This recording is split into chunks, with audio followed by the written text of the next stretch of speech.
औज़ुबिल्लाहिमिनश्शैतानिर्रजीम बिस्मिल्लाहिर्रहमानिर्रहीम। अस्सलामु अलैकुम रहमतुल्लाहि व बरकातुहू। नाज़रीन, अक्सर आमिर हसनी आपकी खिदमत में आई फोकस टीवी की तरफ से फिर हाजिर हैं। मैं कुछ चीज़ें आपको आज फिर से याद कराना चाहता हूँ। आज 4 जनवरी 2020 है। पिछले साल कुछ ऐसे वाक़यात हुए जो इंतहाई अफसोसनाक थे, लेकिन उनमें हमें सिवाय एक के और कोई रिज़ल्ट नज़र नहीं आता जिसको कि वाक़यातन जजेस ने सज़ा दी।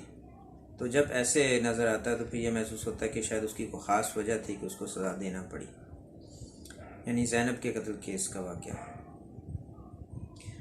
अब मैं ज़िक्र करना चाहता हूँ कि पाकिस्तान में मुसलसल ये बच्चों के साथ ज़्यादती और फिर उसके बाद उनके कत्ल के वाक़यात हो रहे हैं। कसूर का वाक़या आपको पता है, उसके अलावा भी बहुत सारे, खदीजा के कत्ल का वाक़या पाकिस्तान में होते ही रहते हैं। अभी कल परसों ही, चंद दिन पहले ही, एक मौलवी साहब, वो शुक्र है कि वो भी उसको कत्ल नहीं उन्होंने कर दिया, एक बच्चे के साथ बार बार जिक्र आ रहा है कि 100 दफ़ा उन्होंने ज़्यादती की। अब ये ज़्यादती के वाक़यात मुसलसल हो रहे हैं और ख़ास तौर पर मदरसों में हो रहे हैं, और मुल्ला इसमें ज़्यादातर आपको इन्वॉल्व नज़र आएंगे। उसके अलावा भी और लोग भी हैं। ज़ैनब कत्ल में भी जो मुलव्विस था वो भी एक मुल्ला कंपनी से ही ताल्लुक़ रखने वाला शख्स था, जिसकी बाद में पता चला जी बड़ी बड़ी नातें भी उसकी पड़ी हुई थी। उन नातों के पढ़ने का क्या फ़ायदा अगर उसने उस पर अमल ही नहीं किया। तो मैं आपको याद कराता हूँ अपने प्यारे नबी हज़रत मोहम्मद मुस्तफ़ा सल्लल्लाहु अलैहि वसल्लम की वो हदीस, जिसमें उन्होंने वाज़े तौर पे बताया था, आवाम को अब समझ जाना चाहिए कि वो हमारे लिए एक रसूल अकरम सल्लल्लाहु अलैहि वसल्लम की पेशगोई थी और हमारे समझाने के लिए थी, ताकि हम लोग इन चीज़ों से, इन शैतानों से बच सकें। और आज के इस दौर के लिए वो पेशगोई थी कि उस वक्त के उलमा आसमान के नीचे बदतरीन मखलूक होंगे और उन्हीं में से फितने निकलेंगे और उन्हीं में लौट जाएंगे, और जब लोग उनकी तरफ देखेंगे तो उनको बंदर और सूअर पाएंगे। अब ये सूअरों वाली हरकतें हैं जो आप हर रोज़ देखते हैं, रोज़ रिपोर्ट होती हैं। और फिर हैरत की बात है कि उसके पीछे फजलुर रहमान और किफ़ायतुल्लाह नज़र आते हैं, जो ये पिछले दिनों वाक़या हुआ, और वो उसको सपोर्ट कर रहे हैं, उसको बचाने की कोशिश कर रहे हैं। तो अफसोसनाक है।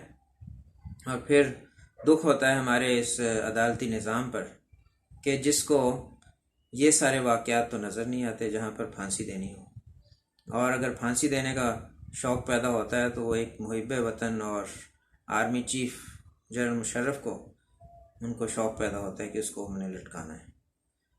वहाँ पर इनको क्यों मौत पड़ती है जहाँ पर साफ सामने गोलियाँ मारी गई। मॉडल टाउन वाला वाक़या, 14 लोगों को गोलियाँ मारी गई। उससे पहले अहमदियों की 2 मसाजिद पे हमले किए गए, तकरीबन 90 लोगों को वहाँ पर मारा गया, और वो सारा वक्त टीवी पर नशर होता रहा। हम लोग टीवी देख रहे थे, वो अपने अंदर कार्रवाई कर रहे हैं और कोई पुलिस वाला उसके करीब नहीं जाता। और उसके बाद उन कातिलों को, जिनमें से कुछ को उन्हीं लोगों ने पकड़ कर भी दिया, अहमदी लोगों ने पकड़ कर उनको हवाले किया पुलिस के, लेकिन उनका कोई ख़बर नहीं कि उनको भी कभी लटकाया जाता। और फिर बड़े बाज़ हमारे मुबस्सरीन आकर कहते हैं जी कि बड़ी आज़ादी है यहाँ पर, तो हर मज़हब को आज़ादी है। अभी सिखों के साथ जो कल परसों वाक़या हुआ, उनके गुरुद्वारे पे हमला किया गया, मजहबी आज़ादी है। तो इनके पीछे तो खैर वो मुल्क दुश्मन नज़र आते हैं कि मुल्क दुश्मन ताकतें और मुल्क दुश्मन सियासतदान, जो कि पीपल्स पार्टी और नून लीग में अब सारी दुनिया जानती है, सारा पाकिस्तान जानता है उनको। लेकिन इस वक्त मैं बात कर रहा हूँ कि ये जजेस हमारे जो हैं माशाल्लाह, ये भी उसी में मुलव्वस नज़र आते हैं। ये भी उनके पिट्ठू नज़र आते हैं जो पाकिस्तान के अवाम के लिए तो कुछ नहीं कर सकते, लेकिन जहाँ इनके अपने मफादात हों वहाँ ये सब कुछ कर गुजरते हैं। और हफ्ते वाले दिन भी अदालतें लग के तो रिलीफ मिल जाता है सिर्फ पैसे वालों को। और अगर एक बच्ची, एक माँ की बेटी जिसको वहाँ पर शहीद किया गया था मॉडल टाउन में, वो अगर टाइम मांगती है चीफ जस्टिस से, तो उस पर वो वक्त नहीं है उनके पास। और जब उनको ज़रूरत होती है चीफ ऑफ आर्मी स्टाफ की एक्सटेंशन के मामले में, जिसका कोई ताल्लुक़ नहीं उनके साथ, तो वो उसमें 3 दिन ज़ाया कर देते हैं।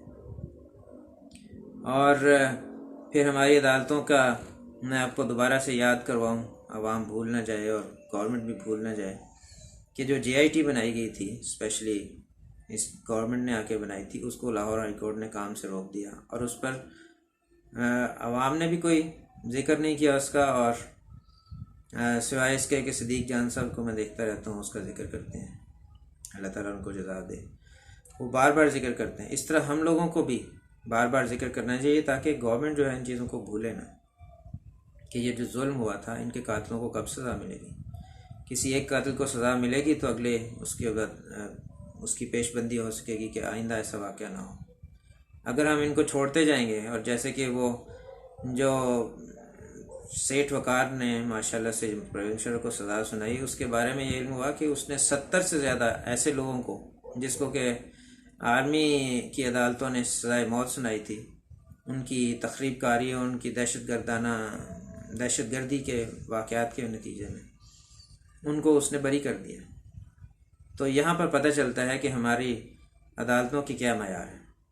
यहाँ पर मैं अपने बचपन का वाक़या ज़िक्र करना चाहूँगा, अपनी बचपन की सोच ज़िक्र करना चाहूँगा। 70s में जब मैं छोटा था तो उस वक्त मुझे याद है कि हम किसी जज को देखते थे तो हमारे दिल में उसके लिए एक एहतराम पैदा होता था। ऐसा एहतराम था उस वक़्त कि ये जज है और ये बड़ा मुखलिस और बड़ा हमदर्द और इंसाफ करने वाला इंसान है, उसकी एक इज़्ज़त थी। और आज जो जजेस हैं, अगर ये इन्होंने अपना रवैया ना बदले, अगर इन्होंने वही तरीके इख्तियार किए कि कातिलों को तो ये माफ़ करते रहें, और एक माँ को जब एक जज एक कातिल को बरी कर दे तो एक माँ को ख़ुद बंदूक उठानी पड़े और उसको कत्ल करना पड़े क्योंकि उसको यकीन था कि ये उसके बेटे का कातिल है। फिर ऐसा ना हो कि कल अवाम उठे और इन जजों को भी कत्ल करे जो इन कातिलों के साथी हैं। तो उस वक्त से पहले इन जजों को भी खौफ खुदा करना चाहिए और इन्होंने खुदा को भी जान देनी है, खुदा के हुजूर भी कभी हाज़िर होना, ये भी याद रखना चाहिए। खुदा करे कि हमारा अदालती निज़ाम, जिसको मैं बदबूदार अदालती निज़ाम कहा करता हूँ, ये इसकी बदबू ख़त्म हो और इसके अंदर से जो मरे हुए मुर्दे हैं वो निकल जाएं और आगे खुदा ताला हमें नेक और सालेह जज अता फरमाए। और ये मैं कहता हूँ कि असल में ये हमारी अपनी कमज़ोरियाँ हैं जो हमारे सामने आ रही। अगर हम में से हर एक अपने घर से इंसाफ शुरू करे, हम अपने बहन भाइयों से इंसाफ करने वाले हों, बहन भाई एक दूसरे का ख्याल करने वाले, अपने हमसायों का हम ख्याल करने वाले हों, उनके साथ इंसाफ करें, अपने मुआशरे में इंसाफ शुरू करें, तो ये ऊपर तक जाएगा। असल में हम जब ख़ुद ऐसे हैं और ख़ुद जहाँ हमें मौका मिलता है हम नाइंसाफ़ी करते हैं, तो फिर इसके नतीजे में मुआशरा यहाँ तक पहुँच गया है कि अब इंसाफ का कहीं भी हमें नाम व निशान नज़र नहीं आता। और पिछले साल का जो सबसे अहम वाक़या जो कभी भी दुनिया में नहीं हुआ, अब उसका भी जिक्र नहीं हो रहा, और वो वकला जिन्होंने एक हॉस्पिटल पर हमला करके यहाँ तक उन्होंने अपनी दरिंदगी ज़ाहिर की कि अगर किसी को ऑक्सीजन का मास्क लगा है तो वो उतार दिया, कोई मरीज़ अगर वहाँ पड़े हुए हैं तो उनको मारा पीटा, उनको ज़ख्मी किया। और उनमें से 12 के बारे में तो ये जिक्र आता है कि वो अपनी ज़िंदगी की बाजी हार गए इनकी दरिंदगी की वजह से, क्योंकि वहाँ हार्ट के पेशेंट थे और हार्ट का पेशेंट तो बहुत नाजुक होता है। तो जब उनको ही हम सज़ा नहीं दे पाए और गवर्नमेंट भी उस पर कुछ नहीं कर पाई, तो फिर आगे क्या होगा? फिर इन जजेस की बारी आने वाली है। उस वक्त से डरें, इन जजेस को खुदा का खौफ करना चाहिए, वरना वो वक्त ज़रूर आएगा कि लोग इन जजेस को खुद चौराहे पे फांसियाँ देंगे।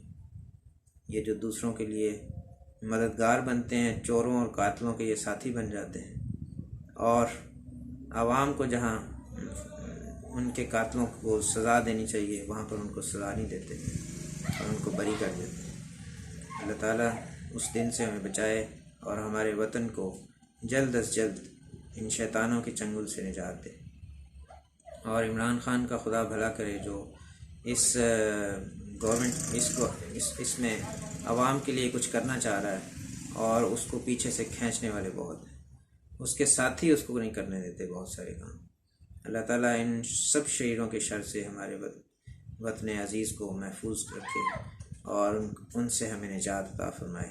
अल्लाह ताला आप सबका हामी नासिर हो। अस्सलामु अलैकुम वरहमतुल्लाहि वबरकातुहू। अपने इर्द गिर्द इन चीज़ों को ज़िंदा रखें, अपने मुआशरे में इंसाफ को फैलाने की कोशिश करें। अल्लाह ताला हमें इसकी तौफीक अता फरमाए।